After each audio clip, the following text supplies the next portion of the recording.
വിജയേട്ടാ നമസ്കാരം. നമസ്കാരം. ബംഗ്ലാദേശിൽ ഇലക്ഷൻ നടക്കുന്നതിന് തൊട്ടു മുമ്പേ ISI അവരുടെ ടൂൾ കിറ്റ് പുറത്തിറക്കി എന്നുള്ള റിപ്പോർട്ടുകൾ പുറത്തു വരുന്നുണ്ട്. വലിയ പ്രതിഷേധമാണ് വിജയേട്ടാ അവിടെ നടക്കുന്നത്. വംശീയമായിട്ടുള്ള വംശഹത്യയാണ് അവിടെ നടന്നുകൊണ്ടിരിക്കുന്നത് എന്ന് നമുക്ക് ഓരോ റിപ്പോർട്ട് പരിശോധിക്കുമ്പോഴും നമുക്ക് മനസ്സിലാക്കാവുന്ന ഒരു കാര്യമാണ്. ആരും മിണ്ടുന്നില്ല ഈ വംശഹത്യയെക്കുറിച്ച്. ഒരു വിഷ്വൽ പുറത്തു വന്നത് വിജയേട്ടൻ കണ്ടിട്ടുണ്ടോ എന്ന് എനിക്കറിയില്ല. ദീപു ചന്ദ്രദാസ് എന്ന് പറയുന്ന ഒരു ഹിന്ദു ആയിട്ടുള്ള ഒരു വ്യക്തി, അയാളുടെ ഫാദറിന്റെ പേര് രവി ചന്ദ്രദാസ് എന്നാണ്. നെറ്റ് കോമ്പോസിറ്റ് ഫാക്ടറി ഇൻ ബലൂക്ക, അവിടെയാണ് വർക്ക് ചെയ്യുന്നത്. ആ ദൃശ്യം കണ്ടാലുണ്ടല്ലോ, ചുറ്റും കൂടിയിരിക്കുന്ന ആൾക്കാർ അള്ളാഹു അക്ബർ എന്ന് ഒച്ചത്തി വിളിക്കുകയാണ്. ഒച്ചത്തി വിളിച്ച ശേഷം ഇയാൾ മരണപ്പെട്ട് കിടക്കുകയാണ്. ഈ മരണപ്പെട്ട് കിടക്കുന്ന ആളുടെ നെഞ്ചിലും ജനനേന്ദ്രിയത്തിലും വയറ്റിലുമെല്ലാം ഒരു കാല് കൊണ്ടല്ല, 2 കാല് കൊണ്ട് പൊങ്ങി ചാടി ചവിട്ടുകയാണ്. ചവിട്ടിയിട്ട് ഇങ്ങനെ ചാടി പോവുകയാണ് ഓരോ ആൾക്കാര്. ഒരു സമയം ഇയാളുടെ മുഖത്ത് കുറെ പേര് ഇങ്ങനെ മാസായിട്ട് വന്ന് പടപടാന്ന് ചവിട്ടുന്നുണ്ട്. അങ്ങനെ ചവിട്ടുമ്പോൾ ഇയാളുടെ മുഖം തലയോട്ടിയൊക്കെ പിളർന്നു പോവുകയാണ്. എന്നിട്ട് പോലും അവർ നിർത്തുന്നില്ല. വളരെ ബ്രൂട്ടൽ ആയിട്ടുള്ള ഒരു വിഷ്വലാണ്. ടൈംസ് ഓഫ് ഇന്ത്യ റിപ്പോർട്ട് ചെയ്തിട്ടുണ്ട്, ABP ന്യൂസ് റിപ്പോർട്ട് ചെയ്തിട്ടുണ്ട്, News 18 റിപ്പോർട്ട് ചെയ്തിട്ടുണ്ട്, സകല മാധ്യമങ്ങളും ഇത് റിപ്പോർട്ട് ചെയ്തിട്ടുണ്ട്. കേരളത്തിൽ എത്ര മാധ്യമങ്ങൾ ഇത് റിപ്പോർട്ട് ചെയ്തു എന്നുള്ളതാണ് എൻ്റെ ഒരു ചോദ്യം. അതിന്റെ കൂട്ടത്തിൽ ബിജുചേട്ടൻ എനിക്കിന്ന് തന്നൊരു വാർത്തയുണ്ട്. തിരുപ്പറംകുன்றത്തിൽ അവിടെ ഒരാള് ആത്മഹത്യ ചെയ്തിരിക്കുന്നു. ദേഹത്ത് തീ എന്നാ മണ്ണെണ്ണ ഒഴിച്ച് തീ കൊളുത്തി ആത്മഹത്യ ചെയ്തിരിക്കുന്നു. എനിക്കപ്പോ പെട്ടെന്ന് എനിക്ക് ഓർമ്മ വന്ന സംഭവം എന്താ അറിയോ ബിജുചേട്ടാ? കഴിഞ്ഞ ദിവസം, അത് ഇതിന്റെ കൂട്ടത്തിൽ പറഞ്ഞു പോവാം, ഈ ഹിന്ദുവിന്റെ നെഞ്ചത്ത് കയറാൻ എല്ലാവർക്കും ഭയങ്കര ഇൻട്രസ്റ്റ് ആണല്ലോ, അതുകൊണ്ട് പറഞ്ഞു പോവാം. അതായത് കഴിഞ്ഞ ദിവസം ഈ ഒരു ഡോക്ടർ വേദിയിലേക്ക് വന്നപ്പോൾ നമ്മുടെ നിതീഷ് കുമാർ നിഖാബ് വലിച്ച് താഴ്ത്തുന്ന ഒരു സീൻ ഉണ്ടായി. ഉടനെ ആ ഡോക്ടർ പറഞ്ഞിരിക്കുകയാണ്, ഞാൻ ഡോക്ടർ പണി നിർത്തുകയാണ്, എന്റെ മതസ്വാതന്ത്ര്യം ഹനിക്കപ്പെട്ടു എന്ന് ആ ഡോക്ടർ പറഞ്ഞിരിക്കുകയാണ്. അപ്പോ എല്ലാവരും ചാടി ഇറങ്ങി, മതസ്വാതന്ത്ര്യം ഹനിക്കപ്പെട്ടു, അങ്ങനെയാണ് ഇങ്ങനെയാണ് എന്താണെന്നൊക്കെ പറഞ്ഞുകൊണ്ട്. ഇവിടെ ഹിന്ദുവായിട്ട് നിൽക്കുന്ന ഒരാൾ പറയുകയാണ്, എനിക്കൊന്ന് കാർത്തിക ദീപം കത്തിക്കണം, എന്റെ മതസ്വാതന്ത്ര്യമാണ്, നിനക്കൊരു സ്വാതന്ത്ര്യം ഇല്ലെന്ന് പറയുകയാണ്. ശരി, ഞാൻ കോടതി പൊക്കോളാം. അവൻ വെട്ടാനും നിൽക്കുന്നില്ല, കുത്താനും നിൽക്കുന്നില്ല, ഒന്നിനും നിൽക്കുന്നില്ല. കോടതിയിൽ പോയി സുപ്രീം കോടതിയിൽ പോയി വിധി വാങ്ങിച്ചുകൊണ്ട് വന്നു. ഇതാ വിധിയുണ്ട്, എനിക്ക് മതസ്വാതന്ത്ര്യം എനിക്ക് പാലിക്കാനുള്ള ഇപ്പോഴെങ്കിലും റൈറ്റ് തരണം. അപ്പോഴും പറയാണ് പറ്റില്ല. അപ്പൊ അയാൾ ദേഹത്ത് മണ്ണെണ്ണ ഒഴിച്ച് തീ കൊളുത്തി മരിക്കുകയാണ്. ഇതിനെ ട്രോളുകയാണ് കേട്ടോ ആൾക്കാർ. ഇതിനെ ആൾക്കാർ ട്രോളുകയാണ്. ഇത് അവിടെ നിന്നോട്ടെ. അപ്പൊ ഇത് രണ്ടും ഞാൻ പറഞ്ഞത്, ഈ ഹിന്ദുവിന്റെ നെഞ്ചത്ത് കയറുമ്പോൾ അത് അന്യരാജ്യത്തായിരുന്നാലും സ്വന്തം രാജ്യത്തായിരുന്നാലും ഇതിനെതിരെ നമ്മുടെ പ്രധാനമന്ത്രി ഒന്നും ചെയ്യുന്നില്ലല്ലോ എന്നുള്ള ഒരു ടേക്ക് എനിക്കുണ്ട്. അത് പോട്ടെ. നമ്മുടെ ബംഗ്ലാദേശില് ധാക്ക, ഖുൽന, ചിറ്റോഗ്രാം എന്നിവിടങ്ങളിൽ വലിയ പ്രക്ഷോഭം നടക്കുകയാണ്. തിരഞ്ഞെടുപ്പിന് മുമ്പ് ബംഗ്ലാദേശ് കത്തുകയാണ്. ഷേഖ് ഹസീനയുടെ സംരക്ഷണം ഇന്ത്യ ഏറ്റെടുത്തതിനെ തുടർന്ന് ഈ ISI, ഈ ജമാഅത്തെ ഇസ്ലാമിയെ മുന്നിൽ നിർത്തി, ശിഖണ്ഡിയെ മുന്നിൽ നിർത്തുന്ന പോലെ യൗമാരെ മുന്നിൽ നിർത്തി മദ്രസകളിൽ നിന്ന് ആളെ പുറത്തിറക്കി ഇന്ത്യൻ ഹൈക്കമ്മീഷൻ ആക്രമിക്കുകയാണ്. ഇന്ത്യ ആക്രമിക്കപ്പെട്ടു എന്ന് തന്നെ നമുക്ക് അക്ഷരാർത്ഥത്തിൽ പറയേണ്ടി വരും. പിന്നെ ഇതിന്റെ തമ്പ് നമ്മൾ കൊടുക്കാൻ പോകുന്നത് ഇന്ത്യ ആക്രമിക്കപ്പെട്ടു എന്ന് തന്നെയാണ്. അപ്പൊ ചില ആൾക്കാർ വന്ന് പറയും, ഓ നിങ്ങൾ ഇങ്ങനെ കൊടുക്കരുത്, അങ്ങനെയാണ്. പിന്നെ നമ്മുടെ ഹൈക്കമ്മീഷൻ ആക്രമിക്കപ്പെട്ടാൽ നമ്മൾ ആക്രമിക്കപ്പെടുന്നത് പോലെയല്ലേ?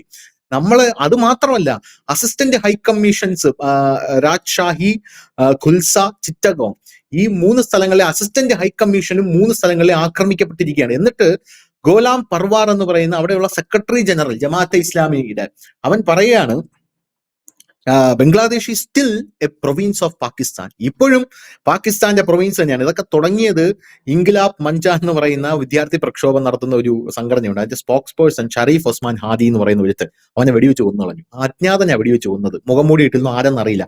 അവിടെ നിന്നാണ് തുടങ്ങിയത്. പതുക്കെ ഇതൊരു വലിയ ഹിന്ദു വംശഹത്യയായിട്ട് വരുന്നുണ്ട്. എന്താണ് പ്രതികരണം? ബംഗ്ലാദേശിൽ നമ്മൾ ഇതുവരെ ഒന്നും ചെയ്തിട്ടില്ല. ബംഗ്ലാദേശിൽ നമുക്ക് എന്തെങ്കിലും ചെയ്യണ്ടേ? എന്താണ് നമ്മുടെ സർക്കാർ ഇങ്ങനെ നോക്കിയിരിക്കുന്നത്? ഇവിടെ പൊതുവെ എല്ലാവരും കൂടെ പറയുന്ന ഒരു കാര്യം, ഹിന്ദു ഫാസിസം വന്നു എന്നുള്ളത്. ഈ രാജ്യത്ത് ശ്രീ നരേന്ദ്രമോദി അധികാരത്തിൽ ഏറിയതിനു ശേഷം എത്ര ഹിന്ദുക്കളാണ് ബ്രൂട്ടലി കൊല്ലപ്പെട്ടിട്ടുള്ളത്? ഈ തമിഴ്നാട് ഇത് പുതിയ സംഭവമല്ല.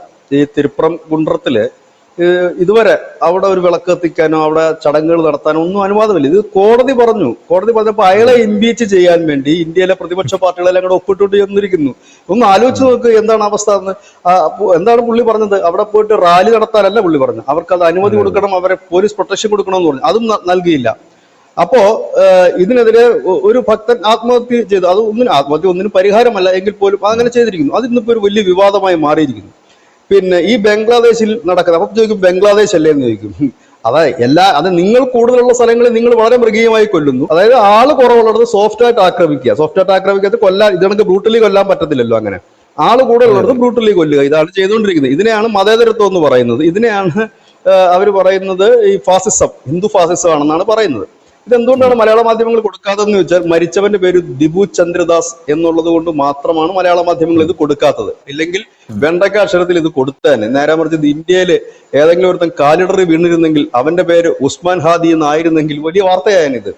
ഇതാണ് ഇവിടുത്തെ മാധ്യമ പ്രവർത്തനം, ഇങ്ങനെയാണ്. ഏതായാലും നമുക്ക് കാര്യത്തിലേക്ക് വരാം. ഈ ഉസ്മാൻ ഹാദി എന്ന് പറയുന്ന ചെറിയ പുള്ളിയല്ല. ഈ വ്യക്തിയായിരുന്നു നമ്മുടെ ഷേഖ് ഹസീനയുടെ വിപ്ലവത്തിന് നേതൃത്വം കൊടുത്തത്. എന്നിട്ട് ഈ അദ്ദേഹം ചെയ്ത കാര്യം എന്തെന്ന് ചോദിച്ചു കഴിഞ്ഞാൽ, ഈ പ്രക്ഷോഭത്തിന് നേതൃത്വം കൊടുത്തു ശ്രീമാൻ യൂനസ് അധികാരത്തിൽ വന്നതിന് ശേഷം ഈ ഹാദി പിന്നീട് ഇന്ത്യ വിരുദ്ധ പ്രക്ഷോഭങ്ങൾക്ക് നേതൃത്വം കൊടുത്തു. നിരന്തരമായി ഇന്ത്യ വിരുദ്ധ പ്രക്ഷോഭം. ഇത് ജമാഅത്ത് ഇസ്ലാമിയുടെ ഒരു പെപ്പറ്റാണ്. അപ്പം ആ ഒരു നാവ് കൊണ്ട് ഇന്ത്യയെ നിരന്തരം ആക്രമിച്ചുകൊണ്ടിരിക്കുകയായിരുന്നു ഈ വ്യക്തി. അപ്പോ അവിടെ തെരഞ്ഞെടുപ്പ് പ്രഖ്യാപിച്ചതിന് തൊട്ട് പിന്നാലെ റാലികൾ നടന്നു, സംഘർഷമായി. അവിടെ മുഖംമൂടി ധരിച്ചവർ എത്തി വെടിവെച്ച് കൊല്ലുകയായിരുന്നു. പരിക്കേറ്റ ഈ വ്യക്തിയെ സിംഗപ്പൂർ ഹോസ്പിറ്റലിൽ കൊണ്ടുപോയി. സിംഗപ്പൂർ കിടന്നിട്ടാണ് മരിക്കുന്നത്. പക്ഷെ അത് ഇതെന്ന് പറഞ്ഞു കഴിഞ്ഞാല് പോലീസ് FIR ഇട്ടു. പോലീസ് അന്വേഷിച്ചിട്ട് ഇതുവരെ കണ്ടെത്താൻ കഴിഞ്ഞില്ല. ഇപ്പോൾ യൂനസ് പറയുന്നത്, നിങ്ങൾ ശാന്തരാകണം, കാരണം ഇതിന്റെ അന്വേഷണം മുമ്പോട്ട് പോകേണ്ടതുണ്ട്. നിങ്ങൾ ഈ ലഹളയും കാര്യങ്ങളൊക്കെ ആയി കഴിഞ്ഞാൽ അന്വേഷണം മുമ്പോട്ട് പോയില്ല എന്ന് പറയുന്നുണ്ട്. അന്വേഷിച്ച് കണ്ടെത്തേണ്ടത് അവരുടെ കടമയാണ്.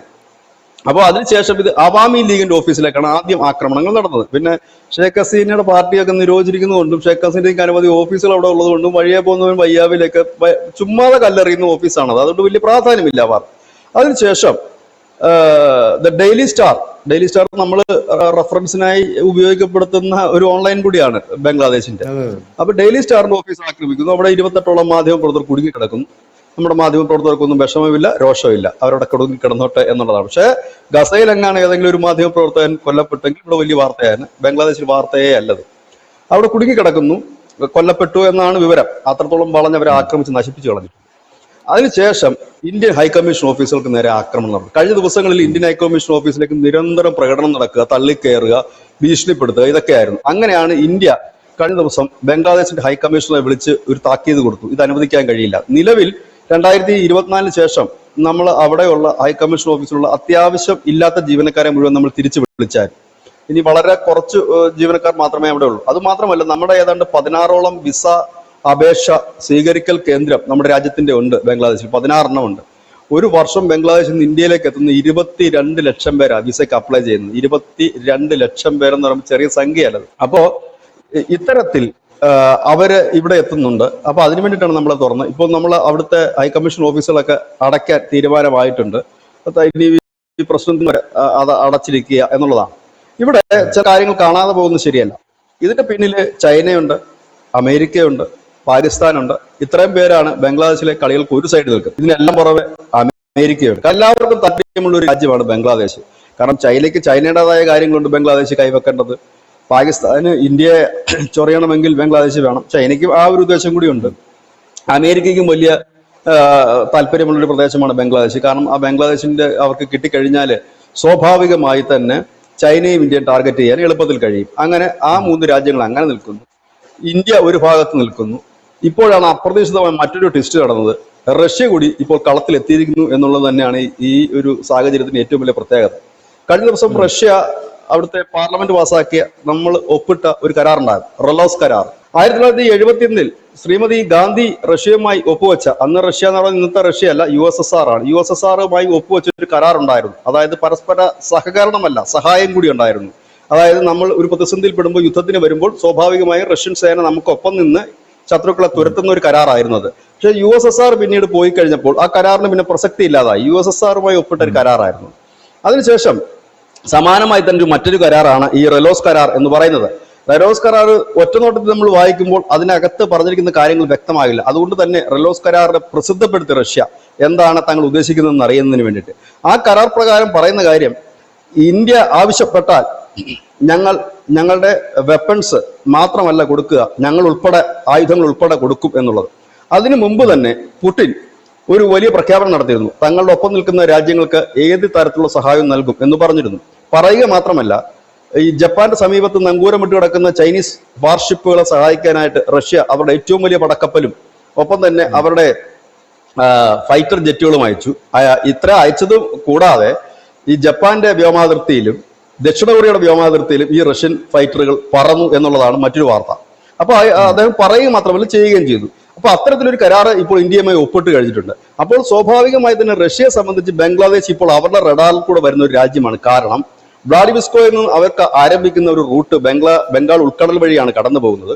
അപ്പോൾ സ്വാഭാവികമായി തന്നെ ബംഗ്ലാദേശ് അതിനിടയിൽ അമേരിക്കയുടെ കയ്യിലോ പാകിസ്ഥാന്റെ കയ്യിലോ ചൈനയുടെ കയ്യിലോ നിന്നു കഴിഞ്ഞാൽ റഷ്യയുടെ ചരക്കുകൾ കൃത്യമായി ഇന്ത്യ ഉൾപ്പെടെയുള്ള ദക്ഷിണേന്ത്യൻ രാജ്യങ്ങളിലേക്ക് എത്തില്ല. കാരണം റഷ്യ ഇപ്പോൾ അവരുടെ ഷാഡോ ഫ്ലീറ്റുകൾ മുഴുവൻ വിടുന്നത് ഈ വ്ളാഡിവോസ്റ്റോ വഴിയുള്ള റൂട്ട് വഴിയാണ് അവരുടെ വിടുന്നത്. അപ്പോൾ ആ റൂട്ട് വഴി ഒരു പ്രശ്നം ഉണ്ടാക്കാൻ ഇത് ഈ ബംഗ്ലാദേശ് അമേരിക്കയുടെ കയ്യിൽ പോയി കഴിഞ്ഞാൽ റഷ്യക്ക് ബുദ്ധിമുട്ടുണ്ടാക്കും. പാകിസ്ഥാൻ നിയന്ത്രിക്കുകയാണെങ്കിൽ ബുദ്ധിമുട്ടുണ്ടാക്കും. ചൈന നിയന്ത്രിച്ചാലും ബുദ്ധിമുട്ടുണ്ടാക്കും. അതുകൊണ്ട് അവിടെ അങ്ങനെ പോകാൻ റഷ്യയും ആഗ്രഹിക്കുന്നില്ല. ചുരുക്കം പറഞ്ഞ ലോകത്തിലെ എല്ലാ വമ്പൻ ശക്തികളും ബംഗ്ലാദേശ് എന്നൊരു രാജ്യത്തെ ചുറ്റിപ്പറ്റിയാണ് ഇപ്പോൾ മുമ്പോട്ട് പോകുന്നത്. അതായത് ഒരു ഭാഗത്ത് ഇന്ത്യ, റഷ്യ, മറുഭാഗത്ത് ചൈന, പാകിസ്ഥാൻ, അമേരിക്ക. ഇവര് ബംഗ്ലാദേശ് സംഭവം അവരുടെ പിടിവിട്ട് തുടങ്ങിയിരിക്കുന്നു. അതൊരു പ്രദേശം മാത്രമാണ്.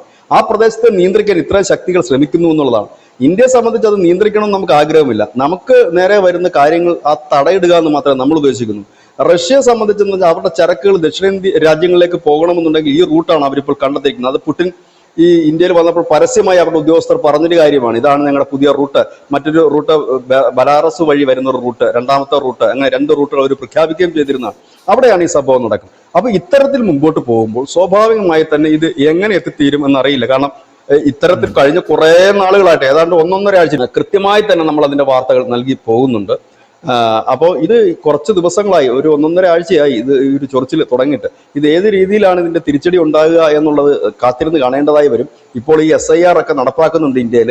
അതിന്റെ ഭാഗമായിട്ട് ഒരുപാട് ബംഗ്ലാദേശികൾ പുറത്തു പോകാൻ കാത്തിരിക്കുകയാണ്. ആ പുറത്തു പോകുന്നവർ ഏത് രീതിയിൽ പുറത്തു പോകും എന്നുള്ളത് ഈ അവസരത്തിൽ നമുക്ക് പറയാനും കഴിയില്ല. കാരണം ഇപ്പോൾ അവിടെ നടക്കുന്ന ഹിന്ദു വംശഹത്യയുടെയൊക്കെ ഒരു റിഫ്ലക്ഷൻ ഒരുപക്ഷെ നമ്മുടെ രാജ്യത്തെ ഏതെങ്കിലും ഒരു ഭാഗത്ത് ഉണ്ടാകാം. കാരണം ബംഗ്ലാദേശികൾക്ക് സ്വന്തമായി കോളനികൾ പോലെയുള്ള രാജ്യമാണ് ഈ കേരളം അടക്കമുള്ള രാജ്യമെന്നും കൂടി നാം മനസ്സിലാക്കേണ്ടതുണ്ട്.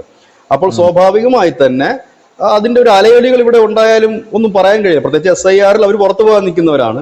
അപ്പോൾ അങ്ങനെ ഉണ്ടാകാനുള്ള സാധ്യതകളും കൂടുതലാണ്. ഇത് കൂടുതൽ കലുഷിതമാക്കുകയാണ്. ജമാഅത്ത് ഇസ്ലാമിയാണ് ഇതിന്റെ പിന്നിൽ പ്രവർത്തിക്കുന്ന പ്രധാനപ്പെട്ട സംഘടന. അവരെ പാകിസ്ഥാൻ ഉപയോഗപ്പെടുത്തുന്നു എന്നുള്ളത് തന്നെയാണ്. അതായത് ഒരു ലോകം മുഴുവൻ ശ്രദ്ധിക്കുന്ന ഒരു കേന്ദ്രമായി ബംഗ്ലാദേശ് മാറുന്നു എന്നുള്ളതാണ്.